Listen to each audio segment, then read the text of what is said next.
मित्रांनो, गोड पदार्थ करायचं जर म्हणलं ना तर चाचणी मेन करावंच लागते आहे ना. चाचणी केल्याशिवाय पर्याय नाही. पण चाचणी करताना काय प्रमाण घ्यावं लागते साखरेचं, किती पाणी वापरावं लागते, तर ह्या गोष्टी आपल्याला खूप लक्ष द्यावं लागते. तरच ते चाचणी आपली एक नंबर होते. त्या चाचणीमुळे आपला जो पदार्थ असते तो पदार्थ आपला एक नंबरही होते. तर मित्रांनो, नमस्कार मित्रांनो, स्वागत आहे तुमचं शीतलच्या चॅनलवरती. तर मित्रांनो, आज तुमच्यासाठी स्पेशल अशी रक्षाबंधन स्पेशल मी मिठाई घेऊन आलेली आहे. ते म्हणजे रवा बेसन बर्फी. तर रवा बेसन बर्फी कशी करायची आहे, काय करायचं आहे, किती रवा यूज करायचा आहे, किती बेसन घ्यावं लागते, चाचणी कशी बनवायची, तर सगळं मी या व्हिडिओमध्ये सांगितलेलं आहे.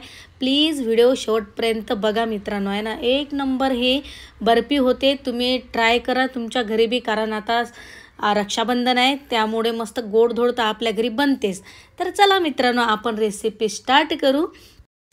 त्यासाठी काय काय साहित्य लागते तर बघू शकता. इथं मी रवा घेतलेला आहे, 1 वाटी बेसन घेतलेलं आहे, 1 वाटी मस्त साजूक तूप घेतलेलं आहे, थोडं ड्रायफ्रूट्स घेतलेले आहेत, 4 मी इथं इलायची घेतलेले आहेत आणि 1 वाटी मी साखर घेतलेली आहे. आता काय करायचं, एक कढई घ्यायची. कढईमध्ये मस्त पहिले आपण काय करू, 4 चम्मच मी ना पहिले आधी मस्त साजूक तूप आपण पहिले टाकून घेऊ. तूप थोडंसं गरम, हलकंसं गरम होऊ द्यायचं. आणि तूप गरम झाल्यानंतर मस्त आपण पहिले ना बेसन हे मस्त खरपूस भाजून घेऊ, आहे ना. बेसन कच्चं राहिलं नाही पाहिजे, मस्त बेसन मस्त खरपूस भाजून घेऊ. तर स्लो फ्लेमवरच आपल्याला बेसन व्यवस्थित भाजून घ्यावं लागते, आहे ना. कच्चं राहिलं नाही पाहिजे. कच्चं जर बेसन राहिलं तर आपल्या बर्फीची लागली रे बा वाट, हे की नाही. त्यासाठी बेसन हे मस्त खरपूस भाजून घ्यायचं आहे. तुम्ही बघू शकता स्लो फ्लेमवरच भाजून घ्यायचं आहे आपल्याला बेसन. तर तुम्ही बघू शकता मस्त बेसनाचा कलर ना मस्त थोडा गोल्डन गोल्डन झाला, तुम्ही बघू शकता. तर आता आणखीन थोडंसं तूप टाकू आपण. आणखीन मी इथं 4 चम्मच तूप टाकलेलं आहे. तर थोडं थोडं तूप टाकूनच आपल्याला मस्त हे बेसन खरपूस भाजून घ्यायचं आहे. तर बघू शकता मित्रांनो, व्यवस्थित भाजून घ्यायचं आहे आपल्याला बेसन, आहे की नाही. तरच आपली ही बर्फी ना एक नंबर होऊन जाते. तर बघू शकता मित्रांनो, जे तूप आपण टाकलं होतं ना तर त्याच्यामुळे हे बेसन व्यवस्थित झालेलं आहे. आता बघू शकता पहिले कसं असं कोरडं होतं, आहे की नाही. तर आता मस्त त्याचा गोळा बनवून राहिला. तर आता हे आपलं बेसन झालेलं आहे रेडी. तर आपण हे बेसन काढून घेतलं. आता काय करायचं, मस्त 4 चम्मच हे तूप घ्यायचं आणखीन. आता आपल्याला रवा भाजून घ्यायचा आहे. तर इथं मी 1.5 वाटी रवा वापरलेला आहे. ज्या वाटीनं आपण बेसन घेतलं होतं ना त्याच वाटीनं मी रवा बी इथं घेतला. मोजमाप हे व्यवस्थित असलं पाहिजे, तरच हे आपला पदार्थ ना चांगला होतो. तर इथं मी 1.5 वाटी हा रवा घेतलेला आहे. रवा बी आपल्याला मस्त व्यवस्थित भाजून घ्यायचा आहे. स्लो फ्लेमवरच आपल्याला हा रवा भाजून घ्यायचा आहे ना. तर आता काय करायचं मित्रांनो, आणखीन आपल्याला मस्त 4 चम्मच इथं तूप घालून घ्यायचं आहे. तूप टाकल्यानंतर आणखीन मस्त व्यवस्थित खरपूस मस्त हा रवा भाजून घ्यायचा आहे. असा मस्त रवा भाजला पाहिजे ना की पूर्ण घरभर मस्त वास पसरला पाहिजे. तेव्हा समजून जायचं की आपला रवा मस्त भाजला गेला आहे ना. तर आता काय करायचं, रवा आपला भाजला गेला तर जे बेसन आपण काढलं होतं ना ते बेसन याच्यात ॲड करायचं आहे. म्हणजे राहायला सुईला जो रवा आहे ना तो रवा आणि बेसन हे पूर्ण एकजीव होऊन जाते आणि रवा बी आपला होऊन जाते, आहे ना. तर त्यासाठी आता या स्टेजवर मी ते बेसन ॲड केलं आणि आता मस्त मिक्स करून घेऊ, आहे ना. हे बघू शकता मस्त रवा बेसन हे मिक्स झालं. आता काही ओळखू येत नाही की याच्यात रवा कुठे आहे आणि बेसन कुठे आहे ना, ओळखू येते का नाही येत. तर मस्त मिक्स करून झालेलं आहे आता. तर चला मित्रांनो, आता हे आपण गॅसवरून उतरून ठेवू. आता आपण मस्त चाचणी तयार करू. तर त्यासाठी मी इथं घेतलं पॅन आणि ज्या वाटीनं मी रवा बेसन घेतलं ना त्याच वाटीनं मी इथं साखर घेत आहे. तर 1 वाटी मी साखर घेते आणि 1 वाटी साखर घेतल्यानंतर मी 1 वाटीच पाणी ॲड करते याच्यात. हे प्रमाण बघू शकता मित्रांनो तुम्ही, मी प्रमाण कसं घेतलं. त्याच वाटीनं मी रवा घेतला, त्याच वाटीनं मी बेसन घेतलं, त्याच वाटीनं मी साखर घेतली आणि त्याच वाटीनं मी पाणी घेतलं.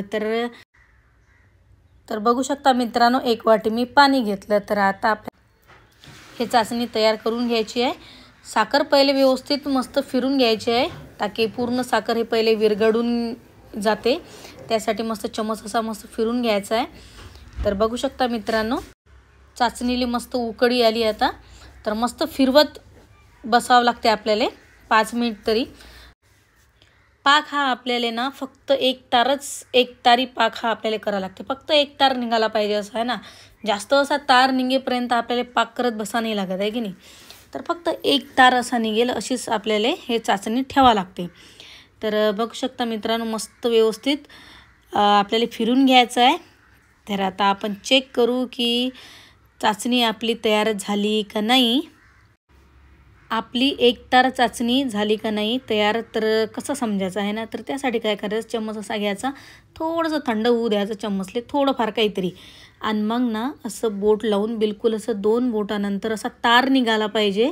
हे बघू शकता तुम्ही, असा तार निघाला ना बस समजून घ्यायचं की आपली चाचणी हे झाली, 1 तार चाचणी आहे ना. तर आता काय करायचं, थोडीशी इलायची पावडर टाकली आणि थोडेसे ड्रायफ्रूट्स टाकून द्यायचे रवा बेसनमध्ये. आणि आता हे चाचणी ना आपल्याला याच्यामध्ये टाकून द्यायची आहे ना.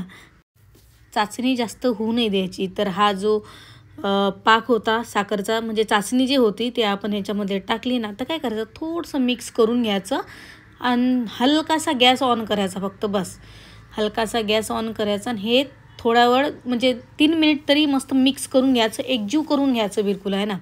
कारण आपल्याला याची बर्फी बनावं लागते. तर बर्फी बनताना हे व्यवस्थित एकजीव झालं पाहिजे. तर इथं मी एक प्लेट घेतली, प्लेटले मस्त तूप लावून घ्यायचं आहे.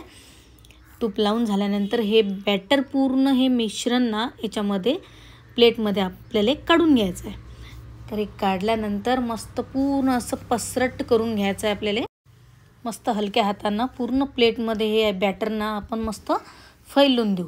आणि थोडंसं असं टॅप करायचं, ताकी जे म्हणजे जिथं खड्डे बिड्डे असतील ना ते मस्त एक लेवल होऊन जातात, ते असं टॅप केल्यानं आहे ना. तर याच्यावर थोडेसे ड्रायफ्रूट्स आपण लावून घेऊ आता. आणि आता काय करायचं, हे बॅटरनं आपल्याला मस्त 3 ते 4 घंट्यासाठी रूम टेम्परेचरवर सोडून द्यायचं आहे ना. तर 3 ते 4 घंट्यासाठी मी रूम टेम्परेचरवर सोडून दिलं. तर 4 घंट्यानंतर पाहिलं मी, तर बॅटर मस्त आपलं सुकून गेलेलं आहे. तर आता आपण काय करायचं, मस्त चाकूच्या साहाय्यानं मस्त कट करून घेऊ. तुम्ही बघू शकता मस्त इव्हनली बिलकुल कट करता येऊ राहिलं, कारण हे बॅटर मस्त झालं. आणि जो मेन आपला पाक होता ना, जे चाचणी होती ते बी व्यवस्थित झाली. म्हणून हे बर्फी आपली चांगली 1 नंबर तयार झालेली आहे. तुम्ही बघू शकता आता. तर बघा मित्रांनो, 1 नंबर अशी ही बर्फी बनून रेडी आहे. तर तुम्ही बी करा, 1 नंबर भन्नाट हे बर्फी होऊन जाते. बघू शकता. आणि सणासुदीचा टाईम आहे आता, कारण रक्षाबंधन बी आहे. त्याच्यामुळे ना 1 नंबर हा रेसिपी बनून जाते. आणि तुम्ही बी खरोखर घरी ट्राय करा. आणि रक्षाबंधन बी आहे, तर सगळ्यांना रक्षाबंधनच्या हार्दिक शुभेच्छा. आणि रेसिपी बनवा मस्त गोडधोड, आपल्या भावाले राखी बांधा, आपल्या भावाला मस्त गोडधोड खाऊ घाला बर्फी. आणि व्हिडिओ जर तुम्हाला आवडला असेल ना, तर प्लीज व्हिडिओला लाईक करा, तुमच्या मित्रात शेअर करा, एक सुंदरशी कमेंट करा. नवीन जर तुम्ही आपल्या चॅनलवरती असाल तर चॅनलला लाईक अँड सबस्क्राईब जरूर करा. बेल आयकन जरूर दाबा, ताकी जे बी मी व्हिडिओ टाकेल ना ते तुमच्यापर्यंत लवकरात लवकर येऊन जातील. तर आजचा व्हिडिओ इथं समाप्त करू. जय हिंद, जय महाराष्ट्र.